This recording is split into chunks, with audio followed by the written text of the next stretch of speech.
오늘 본문 말씀을 이렇게 준비를 하면서 어울리는 찬양 한 곡을 발견했습니다. 여러분들 이 찬양곡을 한번 듣고 나서 오늘 본문 말씀을 함께 또 듣도록 하겠습니다.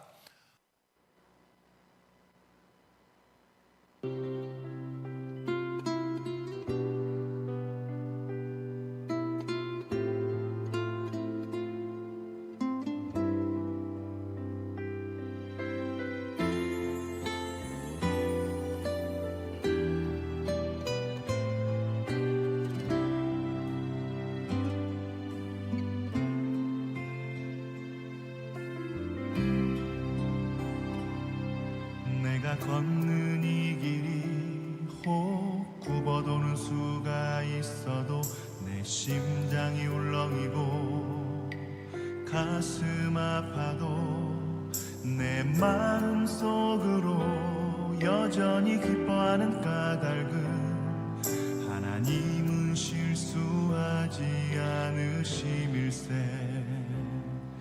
내가 세운 계획이 혹 빗나갈지 모르며 나의 희망 덧없이 쓰러질 수 있지만 나 여전히 인도하시는 주님을 신뢰하는 까닭은 주께서 내가 가야 할 길을 잘 아심일세.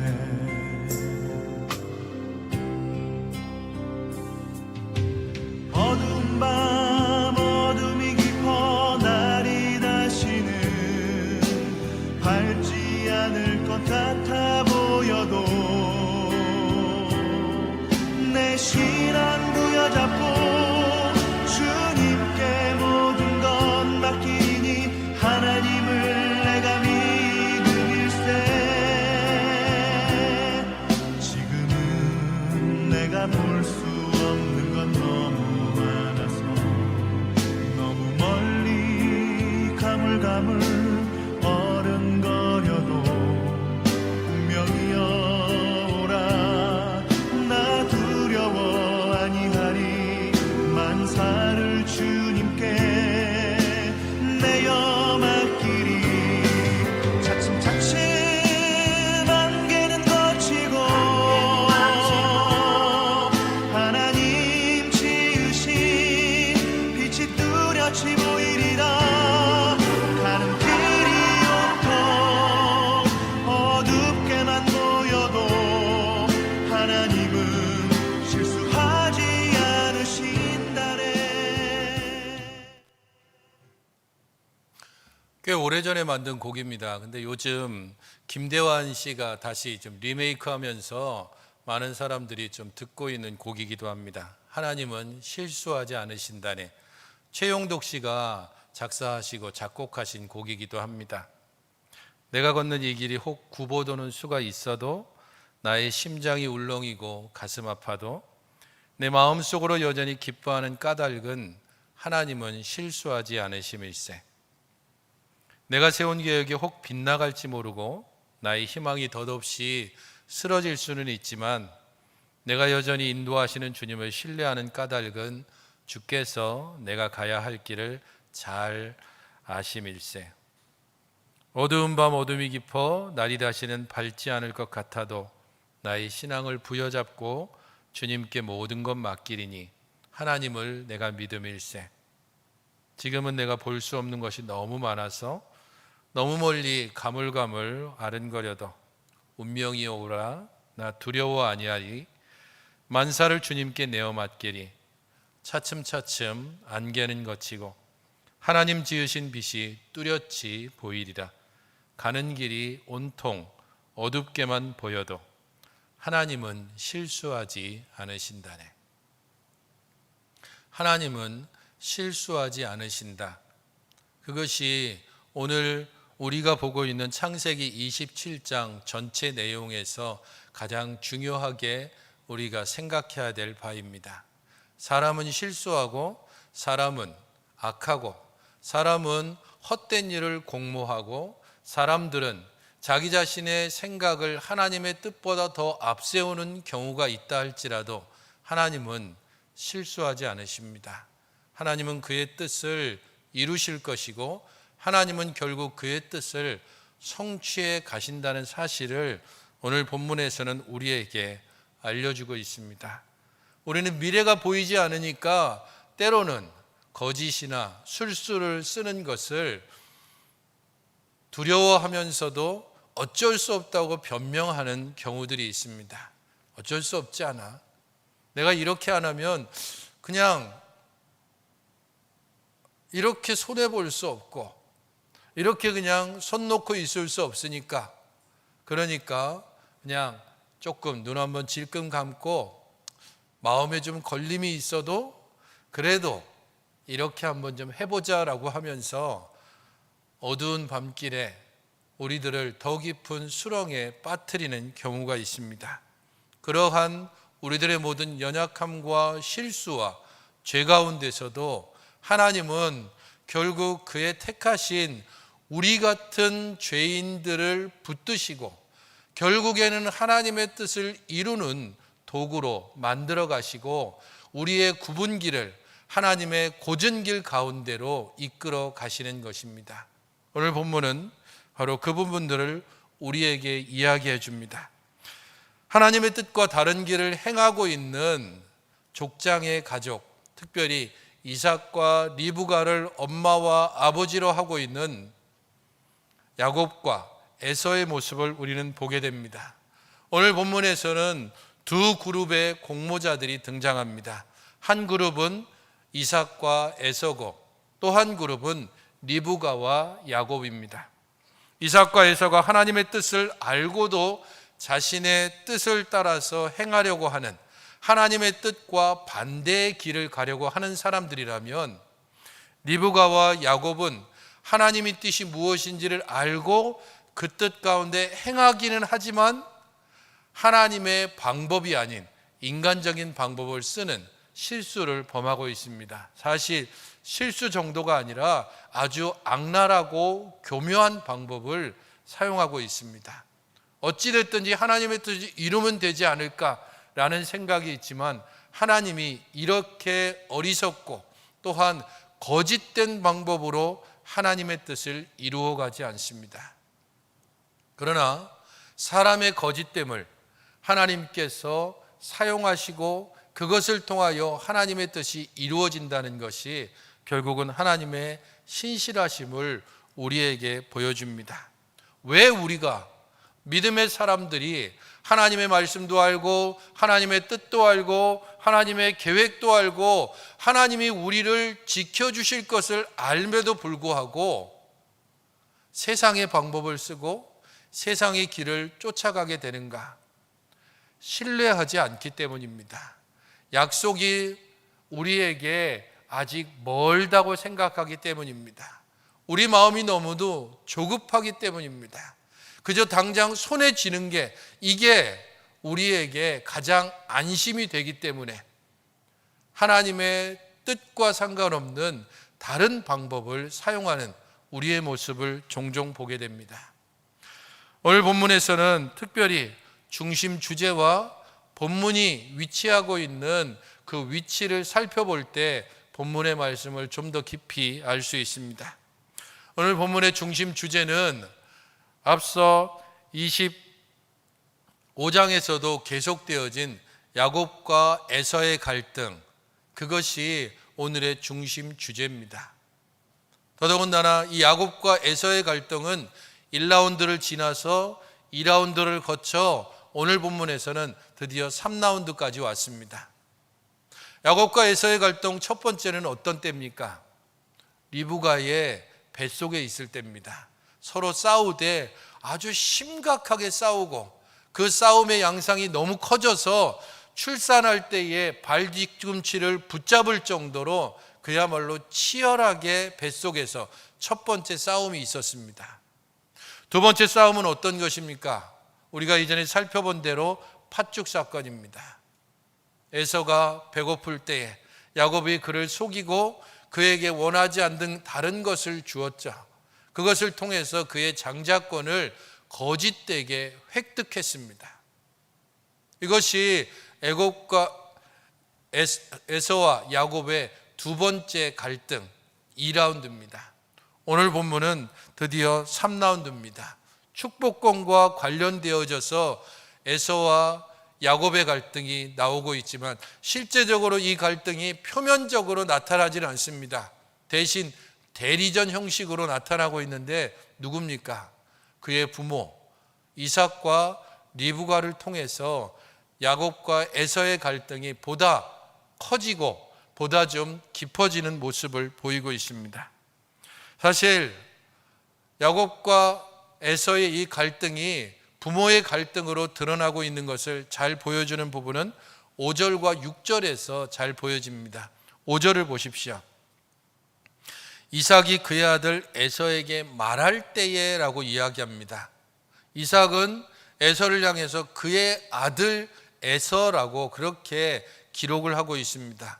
에서가 이삭의 아들로 기록되고 있다면 6절을 보십시오. 리브가가 그의 아들 야곱에게 말하여 이르되라고 얘기합니다. 여기서 그에게라고 쓰여져 있지만 원문상으로 보면 그녀의 아들입니다. 에서를 남성형으로 써서 이삭의 아들로 표현하고 있다면 야곱은 그녀의 아들로, 지금 어머니와 아버지가 완전히 둘이 갈라져 있습니다. 이런 가정이 어떻게 믿음의 가정이 될 수 있을까 싶을 정도로 지금 적어도 이 시점에 있어서 두 사람은 상당히 많은 거리감이 있는 것처럼 보입니다. 어머니와 아버지의 갈등, 그것은 처음에 복중에서부터 시작되고 그 아이들이 태어나고 난 후에 에서는 사냥을 하고 그 사냥한 고기를 이삭이 좋아하고 야곱은 집에 장막에 거하면서 어머니를 돕고 자연스럽게 어머니가 야곱을 사랑하는 그런 관계가 여기에 와서는 좀 더 깊어지는 것으로 보입니다. 이것이 에서와 야곱의 갈등으로 보여주는 오늘의 중심 주제고, 그것이 축복권과 관련해서 이삭과 리브가 사이에 속이고 속는 관계를 통해서 나타나고 있습니다. 본문이 위치하고 있는 부분들도 우리가 주목해 볼 필요가 있습니다. 오늘 우리가 읽은 본문 27장은 이삭이 나이가 많아라고 시작하고 있지만 그 앞에 부분을 보십시오. 26장 34절 35절에서는 에서의 결혼 이야기가 나옵니다. 에서가 40살이 되었을 때 헷족 속의 여인과 결혼을 했고 이 결혼 때문에 이삭과 리브가가 근심이 되었다라는 말로 시작을 하고 있습니다. 이삭과 리브가는 에서의 결혼 때문에 심각하게 지금 근심하고 있습니다. 왜냐하면 이 두 아들이 실제적으로 하나님의 약속, 곧 아브라함과 이삭을 통해 약속된 하나님의 약속을 이어갈 자들입니다. 사실 이전에 예언이 있었지만 누군지 명확하지 않은, 적어도 이삭과 야곱, 리브가에 있어서는 그렇습니다. 누가 이 약속을 이어갈 것인가? 그 부분에 대하여서 두 사람 다 두 아이를 바라보면서 여전히 이런저런 근심들이 있는 가운데 에서가 그만 덜컥 헷족 속의 여인과 결혼을 해버린 겁니다. 이 결혼 관계가 어떻게 됐는지는 구체적으로 나오지 않지만 근심이 되었다라는 것을 통해서 이방 여인과 결혼한 것, 혹은 그 이방 여인의 풍습, 그로 인해서 이 가정의 갈등이 더욱더 깊어졌다는 것을 볼 수 있습니다. 이 갈등 상황이 처음 나오고 이 갈등을 해결하기 위해서 27장 마지막 절을 보십시오. 46절에 보면 리브가가 이삭에게 이르되 내가 햇사람의 딸들로 말미암아 내 삶이 싫어졌거늘 야곱이 만일 이 땅의 딸들 곧 그들과 같은 햇사람의 딸들 중에서 아내를 맞이하면 내 삶이 내게 무슨 재미가 있으리까? 이삭이 아무런 조치를 취하지 않자 리브가가 이삭에게 가서 분명히 얘기합니다. 이 여인들 때문에 내 삶이 재미가 없고 더 이상 아무런 소망이 없다. 야곱마저도 이 땅의 여인과 결혼한다면 우리는 끝장이다라고 말합니다. 그래서 28장에 이삭과 리브가가 야곱에게 축복하고 밧단 아람으로 무엇으로 보냅니까? 네 아내될 여자를 구하라라고 밧단 아람으로 보냅니다. 결혼과 결혼 이야기입니다. 에서의 결혼 이야기가 나오고 이삭이 결혼할 여인을 찾기 위해서 밧단 아람으로 떠나보내는 그 사이에 오늘 이 본문 이야기가 들어 있습니다. 축복권의 문제, 누가 약속을 이어갈 자인가라고 하는 겁니다. 에서가 약속을 이어갈 자격이 없다는 것을 에서의 결혼 이야기를 통해서 분명하게 밝혀둡니다. 그런데 문제는 이렇게 에서가 거의 자격을 상실했음에도 불구하고 이삭이 어떤 태도를 보이는가 하는 겁니다. 1절입니다. 이삭이 나이 많아 눈이 어두워서 잘 보지 못했습니다.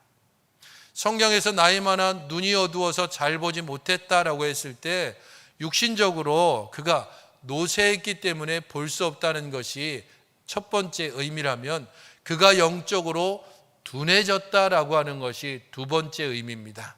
두 가지 다 지금 이삭에게 적용됩니다. 나이가 많아서 잘 볼 수도 없고 영적으로 지금 둔해져서 무언가를 해야 되는지 제대로 알 수 없는 상황이 됐다는 겁니다. 대체 이삭의 나이가 이때 몇 살 정도일까요? 여러 가지로 추측해 볼 수 있지만 대체적으로 최소 나이 100살, 그리고 최대 나이 130에서 140살 정도라고 보면 됩니다.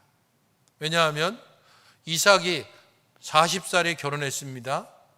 20년 동안 자녀가 없다가 60살에 에서와 야곱을 낳았습니다. 그리고 지금 앞서 26장 34절 35절에 있는 것처럼 에서가 40살에 결혼했습니다. 그 이후의 사건이기 때문에 실제적으로 최소한 100살. 그리고 이삭이 그러면 언제 죽었는가? 뒤에 보면 이삭은 180살까지 살았습니다. 나중에 야곱이 밧단아람으로 가서 고생하고 12아들과 두 자녀 아내를 데리고서 다시 돌아와서 형 에서와 함께 이삭을 장사 지냅니다. 그때까지 오래도록 살았습니다. 100살이었다면 이때로부터 80살을 더 사는 겁니다. 그러니까 대체적으로 학자들이 최소한 130에서 140 정도는 되지 않았을까. 야곱이 밧단아람으로 가서 20년 동안 고생하고 다시 돌아와서 이삭을 만나고 어느 정도 함께 지내다가 이삭이 180살에 돌아갔다라고 가정하면 아마 그 정도쯤 됐을 겁니다. 그러면 에서와 야곱의 나이도 어느 정도쯤으로 볼 수 있는가? 최소 40살, 최대로 치면 70살에서 80살입니다. 그 정도를 지금 염두에 두고 오늘 본문을 우리가 살펴봐야 됩니다. 이삭의 눈이 어두워졌다. 그로 인해서 그는 두 가지 잘못을 저질렀습니다. 1절부터 4절에 이삭이 저지른 두 가지 잘못이 하나 나오는데 그 첫 번째는 맏아들 에서를 부른 겁니다. 1절을 보십시오. 어두워서 잘 보지 못하더니 맏아들 에서를 불러 이르되 내 아들아 하매. 그게 뭐가 잘못인가? 그 당시에 관습을 보면 이삭이 지금 상당히 문제가 있다는 것을 알 수 있습니다. 뒤에 나오는 것처럼 그는 에서에게 말합니다. 내가 이제 늙어서 어느 날 죽을는지 알지 못한다. 그러니까 내가 너에게 축복하려니까 너는 사냥을 해서 고기를 가져와라 라고 말합니다. 그때 당시의 관습과 전통은 가장이 죽을 때가 되면 그러면 가까운 남자 친척들을 모두 부릅니다. 그리고 공개적으로 그들에게 축복하고 특별히 그들 중에 자신의 가업을 이을 자를 앞으로 불러서 공개적으로 축복합니다. 하지만 오늘 본문은 그렇지 않습니다. 1절부터 4절에서는 지금 이삭과 에서만 등장합니다. 비밀스럽게 지금 에서를 따로 불러서 내가 죽을 날이 얼마 남지 않았으니까 너를 축복하기를 원한다. 그러니까 지금 당장 가서 사냥을 해오너라라고 말합니다. 이삭의 잘못은 바로 이 부분에서 두 번째 드러납니다. 에서의 사냥한 고기, 거기에 이삭이 상당히 집착한다는 사실입니다. 이전에도 말한 것처럼 이삭은 에서의 사냥한 고기를 좋아했다라고 25장 28절에 기록해 두고 있습니다. 그것이 바로 에서와 또한 야곱이 엄마와 아버지의 사랑을 가르는 기준이 되기도 했습니다. 이삭은 과도하게 에서의 사냥한 고기를 좋아했습니다. 내가 즐기는 별미라고 하는 표현이 이곳에 등장할 뿐 아니라 특별히 잠언에도 등장합니다. 많은 부자가 자신이 먹고 마시는 별미를 즐긴다라고 할 때, 부정적으로 쓰일 때 이 단어가 쓰입니다. 이삭은 자신이 즐기는 별미, 그것을 나이가 들어서도 지금 계속해서 요구하고 있고, 지금 비밀스럽게 에서를 불러서 그것을 만들어 오라라고 이야기합니다. 27장 여기 한 군데에서만 에서의 사냥감이라고 하는 단어가 8번 등장합니다. 별미라고 하는 단어도 6번 등장하고요. 내가 즐기는 이라고 하는 독특한 단어도 3번씩이나 등장합니다. 이것은 이삭이 지금 이 자기가 먹는 음식에 대해서 엄청나게 집착하고 있다는 것을 보여줍니다. 학자는 이 부분을 해석하면서 이렇게 한마디로 규정하고 있습니다. 이삭의 유욕이 신학보다 앞섰다라는 겁니다. 그의 유욕이 하나님의 뜻, 곧 신학보다도 더 앞서서 이 식욕 때문에 하나님의 뜻을 거슬러서 비밀스럽게 에서를 부르고, 야, 내가 너에게 축복할 때니까, 그러니까 지금 사냥해서 내가 그동안 즐기던 별미를 만들어 와라라고 이야기합니다. 어디서 비슷한 부분 보지 않았습니까? 팥죽 사건이 그겁니다. 에서가 배고픔을 참지 못해서 죽 한 그릇에 장자권을 넘겨버렸습니다. 에서를 사랑했던 이삭은 자기가 즐기는 별미를 위해서 축복권을 조건으로 해서 지금 에서를 비밀리에 부르고 있는 겁니다. 이 부분은 아주 어두운 기운과 그리고 좋지 않은 냄새가 스멀스멀 풍기는 부분입니다. 이삭과 에서가 축복권을 빌미로 서로 공모자가 되었음을 1절부터 4절은 이야기를 하고 있습니다.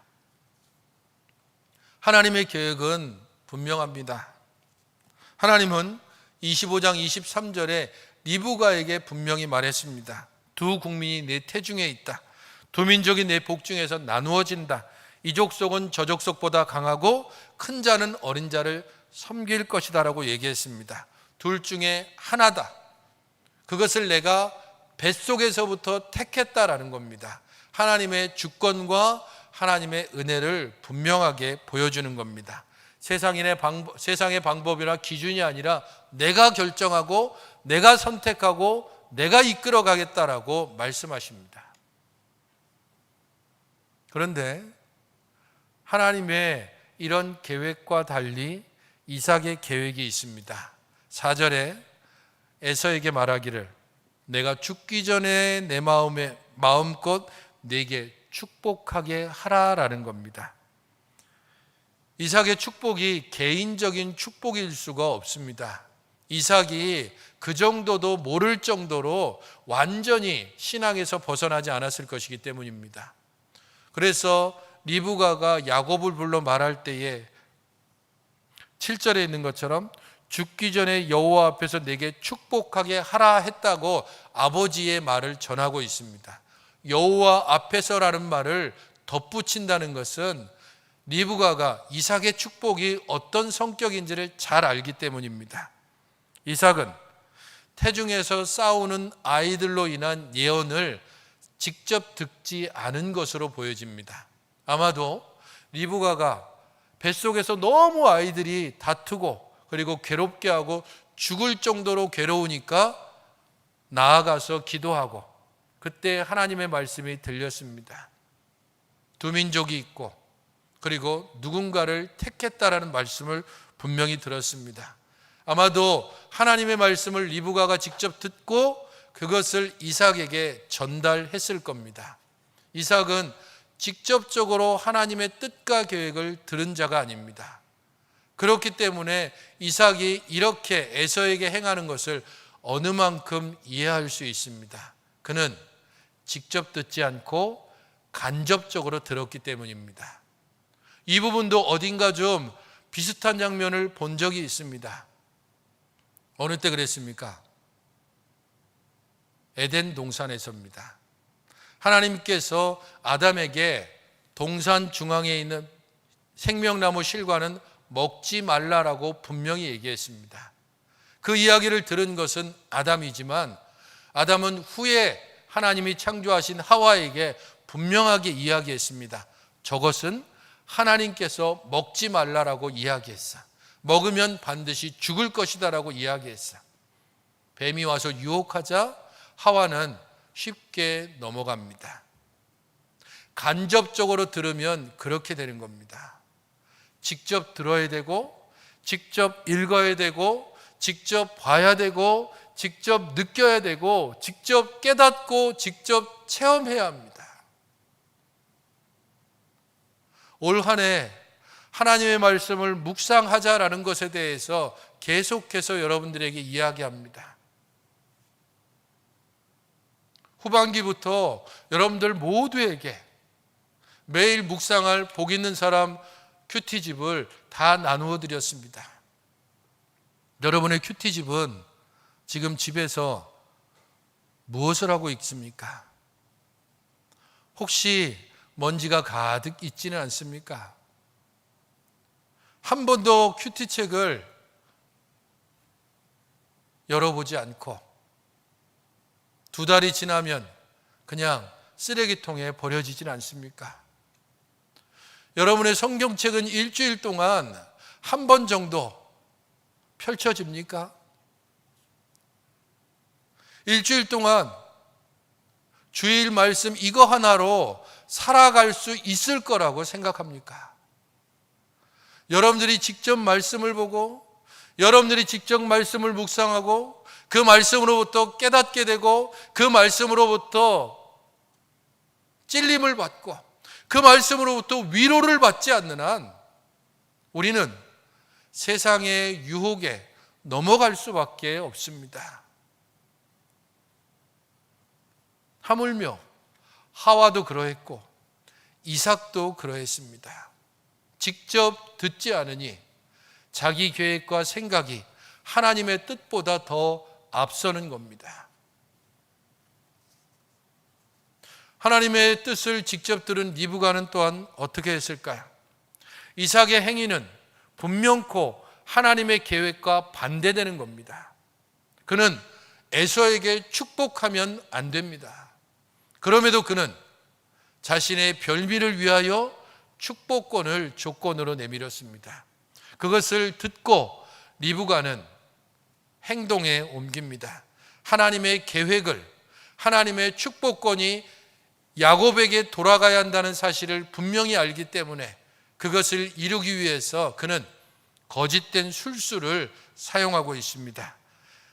그의 행위는 정당하지 않습니다. 그의 수단 자체도 정당하지 않습니다. 그의 목적은 분명히 정당하지만 수단과 방법이 정당하지 않기 때문에 이것을 우리가 모범으로 삼아서는 안 됩니다. 하지만 리브가의 하나님의 축복권에 대한 분명한 확신, 이 믿음만큼은 우리가 깨닫고야 되고 또한 본받아야 합니다. 리브가는 야곱에게 명령합니다. 8절을 보십시오. 그런즉 내 아들아 내 말을 따라 내가 네게 명하는 대로라고 이야기합니다. 여기서 명하다라고 하는 단어가 여성형 단어입니다. 성경 전체를 통해서 여성형의 명령은 이곳에만 나옵니다. 그만큼 리브가의 행동이 굉장히 단호하다는 것을 보여줍니다. 리브가가 이후에 어떻게 합니까? 염소 새끼를 가져오게 하고 별미를 만들고 거기에다 털 문제로 걱정하는 야곱에게 걱정 말라라고 이야기하고 그에게 옷을 입히고 그의 손을 다 칭칭 감아주고, 리브가가 얼마나 적극적으로 자기가 목적하는 바를 이루기 위해서 열심을 내는지 이 모습을 보게 되면 그의 열심만큼은 분명하게 본받아야 합니다. 리브가의 계획은 분명했습니다. 에서가 아니라 야곱이 아버지의 축복권을 받아야 한다는 것입니다. 사랑하는 성도 여러분, 하나님의 계획과 뜻을 우리가 아는 것이 중요합니다. 이것을 제대로 알지 못하면 세상의 여러 가지 상황 때문에 혹은 우리 자신들의 연약함 때문에 그리고 우리들의 죄성에 눌려서 결국에는 세상의 방법을 따라갈 수밖에 없습니다. 이삭이 그러했고 리브가도 별 다르지 않았습니다. 이렇기 때문에 우리가 하나님의 뜻을 바로 알지 못하면 헛된 세상의 공모자들로 남게 됩니다. 하나님의 약속을 알지만 그 약속이 더디 이루어진다고 생각하고 하나님의 뜻이 비록 저 멀리 있다 할지라도 그것을 인내하고 기다리는 믿음이 부족해집니다. 그러니 세상의 방법을 쓰고 내 계획을 앞세우고 때로는 육적인 욕망을 하나님의 뜻보다 더 앞세우게 되는 겁니다. 이삭과 에서의 공모, 그리고 리브가와 야곱의 공모를 보십시오. 한 가족이 완전히 둘로 나누어져서 동일하게 하나님의 뜻을 알고 있는 자들이 전혀 다른 방법으로 하나님 뜻과 다른 방법 혹은 다른 길을 가고 있습니다. 나이 많아 눈이 어두워진 이삭입니다. 그래서 하나님의 신실하심을 알지 못하고 하나님의 뜻과 다른 길을 가고 있습니다. 총명하고 열정적이고 하나님의 뜻을 직접 들어서 그 뜻을 이루기 위해 열심을 가지고 있는 리브가입니다. 그러나 하나님의 계획을, 하나님의 시간까지 기다리지 못하고 자기의 방법을 따라서 행동에 옮기는 리브가입니다. 어떤 것이든 이삭에게도 문제가 있고 리브가에게도 문제가 있습니다. 하나님은 실수하지 않으신다는 것을 이 두 사람은 제대로 알지 못했습니다. 하나님께서 그의 뜻을 분명히 이루실 것입니다. 하나님께서 이삭의 실수가 있다 할지라도 리브가의 이 잘못된 행위를 통해서가 아니라 하나님의 방법으로 이루실 것인데 리브가는 그때를 기다리지 못하고 아들과 공모하고 헛된 길을 걸어가고 있습니다. 사랑하는 성도 여러분, 하나님의 말씀을 알 때에 기다림의 인내와 믿음을 가질 수 있습니다. 하나님의 말씀을 날마다 들을 때에 그 약속의 말씀이 우리 속에서 중심을 잡고 기준을 잡고 우리로 하여금 서두르고 그리고 초조해지는 마음을 붙잡아 줍니다. 돌이켜 생각하면 하나님께서 신실하시고 하나님께서 온전하다는 사실을 우리는 우리 삶 가운데서 경험하면서도 너무 자주 잊고 지냅니다. 하나님의 신실하심을 잊을 때 우리의 육적인 욕심이 하나님의 뜻보다 앞서고 세상적인 방법을 통해서라도 하나님의 뜻을 이루고자 하는 변명이 우리를 지배하게 됩니다. 하나님의 신실하심을 믿고 신뢰하며 기다리고 인내할 줄 알아야 됩니다. 헛된 공모자의 길을 좀 벗어나서 좀 홀로 하나님의 뜻을 기다릴 줄 알아야 합니다. 이런저런 세상의 이야기들을 듣고 그 세상의 소리에 우리의 귀를 내어줄 때 그때 우리는 세상과 공모하는 자가 되고 하나님의 뜻을 어긋나게 갈 수밖에 없습니다. 그러므로 사랑하는 여러분, 하나님의 신실하심을 신뢰하는 우리가 되어야 합니다. 좀 참고 기다리며 하나님께서 나를 어떻게 붙드시고 인도하셨는지를, 하나님께서 어떻게 공평과 은혜 가운데 우리들을 이끌어 오셨는지를 잠잠히 묵상할 수 있어야 됩니다. 여러분들에게 나누어 드린 복 있는 사람 묵상집, 로마서 말씀을 묵상하기 시작했습니다. 9월 달에도 로마서의 말씀을 계속해서 묵상하게 될 것이고, 로마서 말씀 묵상이 끝나면 창세기 묵상에 들어갑니다. 성도 여러분, 하나님이 죄인된 우리를 어떻게 구원하셨는지 매일 말씀을 펴들고 우리의 죄인됨을 깨닫고 하나님의 구원하심으로 인하여서 감사하는 시간을 가질 때, 그때 우리는 세상의 소리에 귀 기울이지 않습니다. 하나님께서 우리를 구원하시기 위하여 어떤 희생과 헌신을 치르셨는지를 알게 되면 우리가 초조하거나 혹은 두려워하거나 때로는 절망하는 자리로 나아가지 않습니다. 하나님의 공평하심과 은혜와 신실하심을 믿고 그 안에서 우리 하나님의 이끄심을 기대하며 나아가시는 헛된 공모자의 길에서 하나님의 은혜를 잠잠히 기다리는 인내하는 신앙인으로 살아가시는 여러분들이 되시기를 주님의 이름으로 축원드립니다.